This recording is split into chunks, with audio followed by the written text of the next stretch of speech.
एक लाल बंदर की छेड़खानी से कुछ बंदर के बच्चे आपस में लड़ते हुए सूरज की रोशनी में पहुंच जाते हैं, जिससे झरने के पीछे रह रहा एक राक्षस वहां आ जाता है और एक बच्चे को उठा ले जाता है। यह देखकर सभी उस लाल बंदर को मारने और भगाने लगते हैं। इसके बाद वह लाल बंदर उसी राक्षस की एक पत्थर की मूर्ति बनाता है और नारियल से लड़ने का अभ्यास करने लगता है। समय बीतता है और वह लाल बंदर उस राक्षस की मूर्ति से लड़ते लड़ते बड़ा हो जाता है। लेकिन एक दिन फिर वही राक्षस आता है बच्चों को पकड़ने, जिससे लाल बंदर नारियल लेकर उसके सामने पहुंच जाता है और उसे नारियल से मारने लगता है, जैसे वह बचपन से उसकी मूर्ति को मारता आया है। लेकिन राक्षस को भी कुंग फू आता था, जिससे वह हर नारियल का सामना करता रहता है। अंत में वह राक्षस लाल बंदर को पीटकर एक छोटे बंदर को ले जाता है। यह देखकर लाल बंदर उस छोटे बंदर को बचाने की बात करता है। तब एक छोटा बंदर उसे बताता है कि तुम्हें एक हथियार की जरूरत पड़ेगी, जो ड्रैगन किंग के शहर से मिलेगा। यह शहर समुद्र में बसा हुआ था। वहाँ पहुँचने पर उसे एक बहुत ही बड़ी छड़ी दिखाई देती है। इस छड़ी की ताकत की सीमा खुद ड्रैगन किंग को भी नहीं पता थी, इसलिए वह उसे अपने पास ही रखता था। लेकिन छड़ी उस बंदर से कहती है,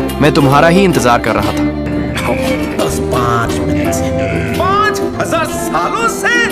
इस पर बंदर कहता है, तुम अगर छोटे होते तो मेरे काम जरूर आता। जैसे ही वह छड़ी पर हाथ रखता है, वह छोटी होने लगती है। ड्रैगन किंग को यकीन नहीं होता कि उसकी शक्तिशाली छड़ी को एक बंदर चुरा रहा है, और जब उसके चेलों द्वारा उसके जख्मों पर नमक छिड़का जाता है तो वह एक को खा जाता है। और मुंह खोलना है, बोलना है, जहर उगलना है। नहीं। इसके बाद जब बंदर उस छड़ी को लेकर आता है तो छड़ी उसे राक्षस की गुफा में पहुंचा देती है। लाल बंदर देखता है कि छोटे बंदर को उसने ऊपर लटका रखा है और नीचे सूप उबल रहा है। वह छड़ी से पहरेदारी के लिए कहता है और खुद बच्चे को बचाने के लिए जाता है। तभी वहाँ राक्षस आ जाता है, जिसे छड़ी खुद उस ताले को तोड़ देती है। बच्चा नीचे उस पतीले में गिरने लगता है, लेकिन बंदर उसे बचा लेता है। तभी राक्षस उस बंदर पर हमला करता है। लाल बंदर वहाँ से भागना चाहता है, लेकिन छड़ी उसे रोकता है, क्योंकि अगर आज यह राक्षस बच गया तो आगे और बच्चों का शिकार करेगा। लेकिन किंग समझ नहीं पाता और छड़ी को शांत रहने के लिए कहता है।